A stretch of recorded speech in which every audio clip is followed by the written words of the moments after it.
बहुत ही सुंदर कथा है दोस्तों, पूरी अवश्य पढ़िएगा।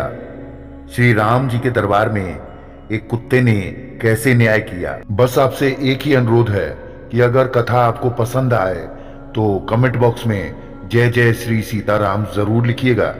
तो चलिए शुरू करते हैं कथा। वाल्मीकि रामायण में वर्णित है, एक बार भगवान श्री राम के दरबार में न्याय पाने के लिए एक कुत्ता पहुंच गया था। जब लक्ष्मण जी ने कुत्ते से पूछा कि क्या बात है, तो कुत्ते ने कहा कि मुझे भगवान श्री राम से न्याय चाहिए। भगवान श्री राम उपस्थित हुए और कुत्ते से पूछा कि बताओ कैसे आना हुआ। कुत्ते ने कहा कि हे प्रभु, मैं खेत के मेड़ के बगल में लेटा हुआ था, तभी एक ब्राह्मण जो कि उस रास्ते से जा रहे थे मुझ पर अनावश्यक डंडे से प्रहार करके मुझे चोटिल कर दिया। मुझे न्याय चाहिए कि बिना किसी अपराध के भी ब्राह्मण ने मुझे क्यों पीटा है, इसलिए आप इस ब्राह्मण को दंड दीजिए।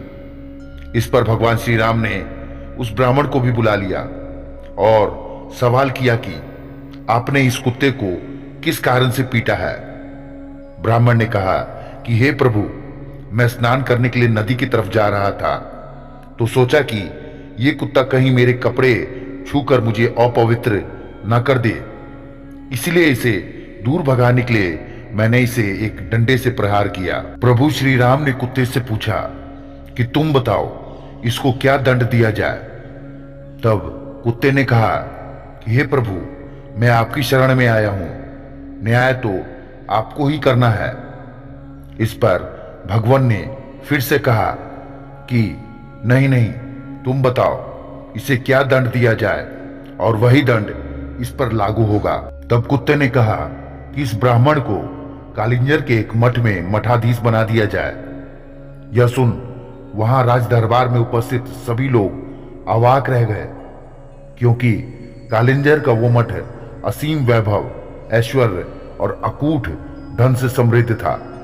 उसका मठाधीश बनना गर्व की बात होती थी।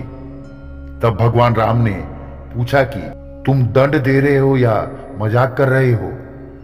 तब कुत्ते ने भगवान श्री राम से कहा कि नहीं प्रभु, ये दंड दे रहा हूं मैं, क्योंकि पिछले योनि में मैं वहां का मठाधीश ही था, पर उस मठ में उपस्थित ऐश्वर्य, समृद्धि, अकूट धन ने मेरी बुद्धि भ्रष्ट कर दी।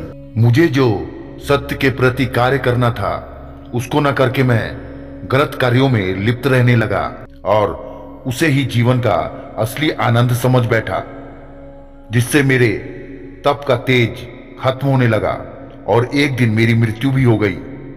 उसके बाद मुझे ये कुत्ते की योनि प्राप्त हुई है। मेरे कर्म इतने खराब हो गए थे कि दोबारा मनुष्य जन्म भी नहीं मिला। इसीलिए हे प्रभु, मैं जानता हूं कि यह ब्राह्मण भी कालिंजर के मठ के पदाधीश होते ही ऐश्वर्य भोग में लग जाएगा और इसका भी निश्चित रूप से तप का तेज खत्म हो जाएगा, और ये भी मेरी तरह कुत्ता बनकर भोजन के लिए द्वार द्वार घूमेंगे।